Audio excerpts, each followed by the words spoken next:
ভগবান দ্বারকায় বিরাজমান আছেন। আর এই সময় মা উত্তরার গর্ভ থেকে প্রাদুর্ভূত হলেন পরীক্ষিত মহারাজ। মহারাজ যুধিষ্ঠির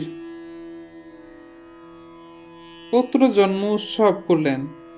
ব্রাহ্মণেরা পুত্রের জন্মের ভবিষ্যৎ গণনা করে অনেক সুন্দর সুন্দর কথা বললেন এবং পরিশেষে ব্রহ্ম শাপগ্রস্ত হবার কথাও বললেন এবং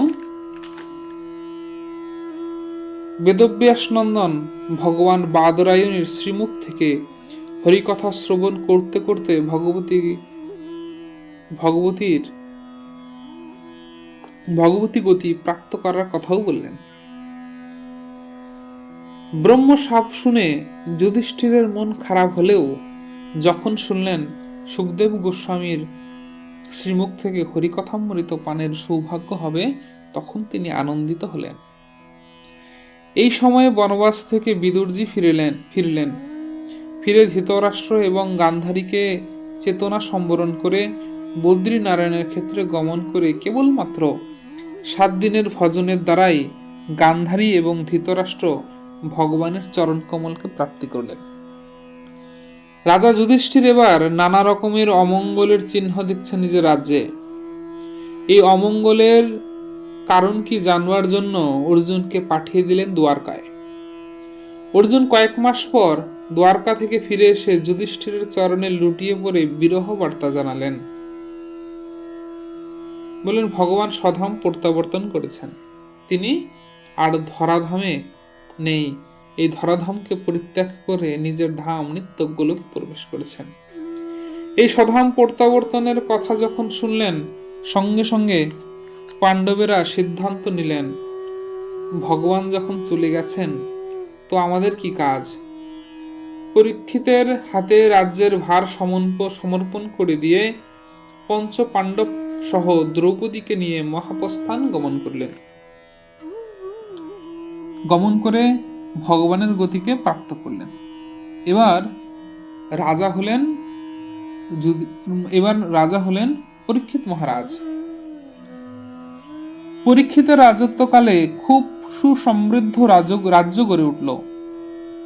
একদিন তিনি নিজেই তার রাজ্য দর্শন করে ফিরছিলেন।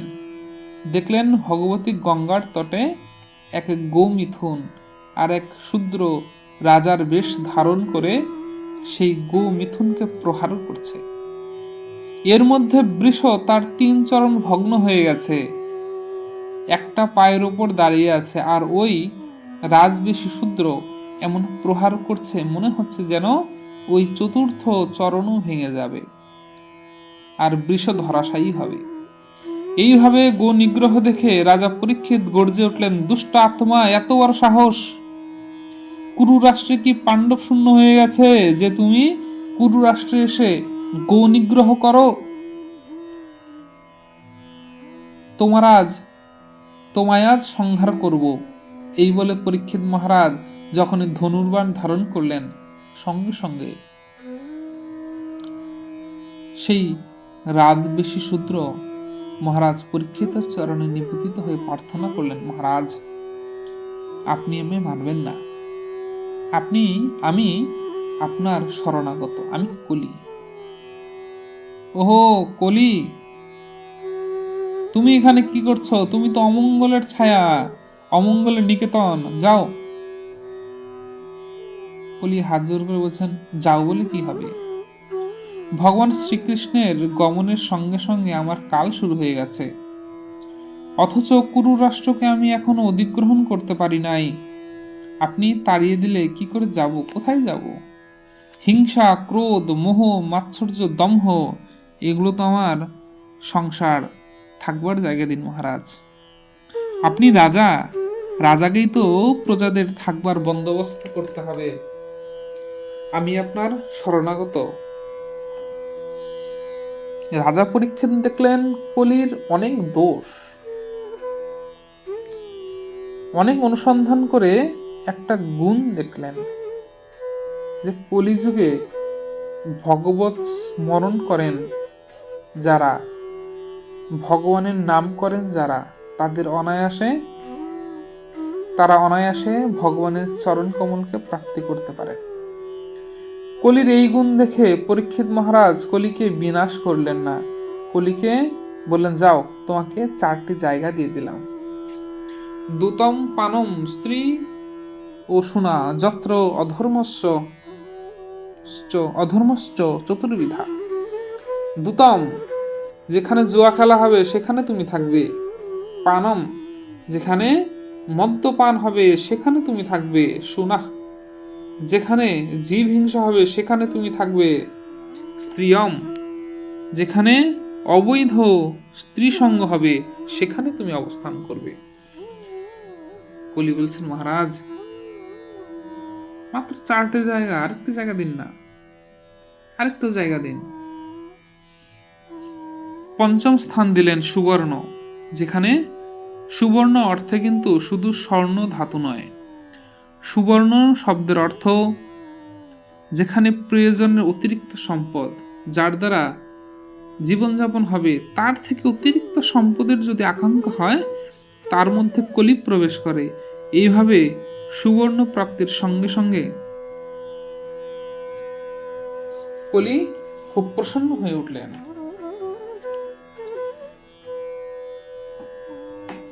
যারা বিবেকবান তারা কলিমুক্ত হবার জন্য এই জায়গাগুলিতে কদাচিৎ কখনো গমন করবেন না। আরেকদিন মহারাজ পরীক্ষিত রাজ্য ভ্রমণ করে ফিরছিলেন, তৃষ্ণার্ত হয়ে গেছেন। সৌমিক ঋষির আশ্রমে গেলেন, ঋষি সৌমিকের কাছে জল প্রার্থনা করলেন, কিন্তু ঋষি সৌমিক তো তখন ধ্যানস্থ ছিলেন, রাজা পরীক্ষিতের উপস্থিতি টেরই পাননি। রাজা রজগুণ বেড়ে গেল, খুব ক্ষেপে গেলেন। মানে ক্ষুধা পিপাসা মানুষকে অভিভূত করে। দেখবেন আমাদেরও যখন খুব পিপাসা পায়, খুব খিদে পায়, তখন মাথা কাজ করে না, মাথা গরম হয়ে যায়। রাজাও ক্ষুধা পিপাসায় একেবারে বিবশ হয়ে গেলেন, ক্ষুধা তৃষ্ণার অধীন হয়ে তিনি এক অপকর্ম করে ফেললেন। ভাবলেন, এই ঋষির কি দাম যে আশ্রমে বাস করে, আশ্রমে বাস করেও যে তৃষ্ণার্তকে জল দেয় না, তার তো ব্রহ্ম তেজই নাই। দেখলেন পাশে এক মরা সাপ পড়ে আছে। বলে, মরা সাপও যেমন, এই সাপ যখন মরে গেছে এ আর কামড়াতে পারবে না, তার মানে এর বিষ, তাকে একে দেখে ভয় পাবারও কিছু নাই। তো এই ঋষি তৃষ্ণার্তকে জল দেয়নি, তার ব্রহ্ম তেজও নষ্ট হয়ে গেছে, তাই এই ঋষিকে দেখেও ভয় পাবার কিছু নাই। দুজন একই, মরা সাপও যা, এই ঋষিও তাই। এই মনে করে কি করলেন, মরা সাপটাই ঋষির গলার মধ্যে ঝুলিয়ে দিয়ে চলে এলেন। সৌমিক পুত্র শৃঙ্গী পিতারে অপমানের কথা শুনে ক্রোধে গর্জে উঠলেন, সঙ্গে সঙ্গে মন্ত্রপুত জল নিলেন, নিয়ে অভিশাপ বাক্য উচ্চারণ করে, যে দুষ্ট ক্ষত্রিয় আমার বাবাকে অপমান করছে, আগামী সপ্তাহের মধ্যে তক্ষক নাগের দংশনে মৃত্যু হোক। এই অভিশাপ বার্তা মহারাজ পরীক্ষিত যখন জানলেন, তিনি ভাবলেন সাপে বর হলো, কারণ মায়ের গর্ভে শুয়ে আমি যে পুরুষকে দেখেছিলাম এই রাজ্য সামলানোর ডামাডোলে পড়ে, তাকে আর দেখতে পাই নাই। জীবনে অন্তত এই শেষ 7 দিন তাকে অন্বেষণ করব। সঙ্গে সঙ্গে মোহ মায়া থেকে মুক্ত হলেন। পুত্র জন্মেজয়ের হাতে রাজ্য সমর্পণ করে দিয়ে ভাবলেন, কোথায় যাব? শাস্ত্র বলছেন, মরণং জাহ্নবীর তটে। যখন শেষ সময় এসে পৌঁছাবে, গঙ্গার তটে চলে এসো। অন্তত গঙ্গার তটে মরণ হলেও ভগবত গতিকে প্রাপ্তি হয়ে যাবে। তাই মহারাজ পরীক্ষিত ভগবতী গঙ্গার তটে সমাসীন হলেন। মুনীন্দ্র দেবেন্দ্র ছুটে এলো। রাজা পরীক্ষিত কৃতাঞ্জলি পুটে সবাইকে স্বাগত করে সবাইকে প্রার্থনা করলেন, অহোভাগ্য, সচরাচর ব্রহ্ম শাপগ্রস্ত জীবকে কেউ দেখতে আসে না, কিন্তু আমার পূর্বজ পাণ্ডবেরা এত পুণ্য করেছেন, তার ফলস্বরূপ হয়তো আপনাদের মতন মহান মহান সাধুদের সঙ্গে আমি শেষ সময়ে মৃত্যুকালে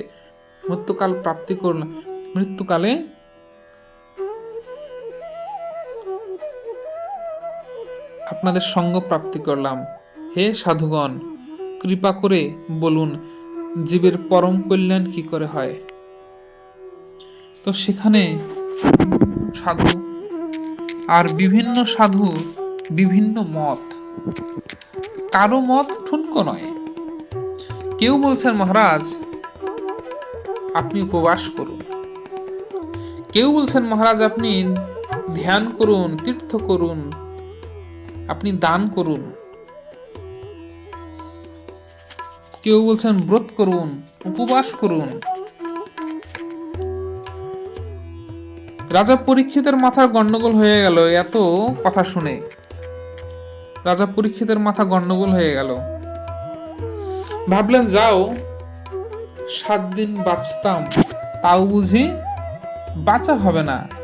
কারণ কোন ঋষির বাক্য শুনবো আর কোন ঋষি এতে আবার খারাপ পেয়ে যাবে, খারাপ পেয়ে অভিশাপ দিয়ে দেবে, এতেই মরে যাব আমি।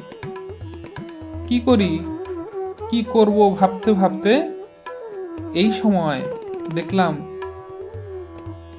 দিক মণ্ডল উদ্ভাসিত করে অযাচিত কৃপাপূর্বক আজন্ম সন্ন্যাসী পরমহংস চূড়ামণি বেদব্যাস নন্দন বাদ রায়ণী শ্রীশ্রী সুখদেব গোস্বামী চরণ এসে বাদরভূত হলেন। বলিয়ে সুখদেব গোস্বামী চরণে কি জয় হো। বেদব্যাস নন্দন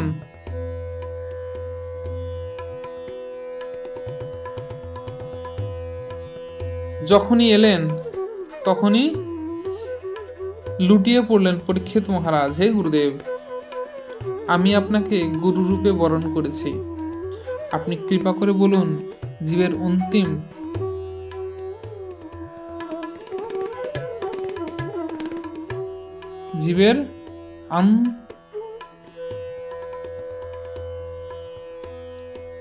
আত্মতিক কৃপা লাভের উপায় কি। এই প্রশ্ন শুনেই সুখদেব গোস্বামী চরণ অভিভূত হয়ে উত্তর দিতে উদ্যত হলেন।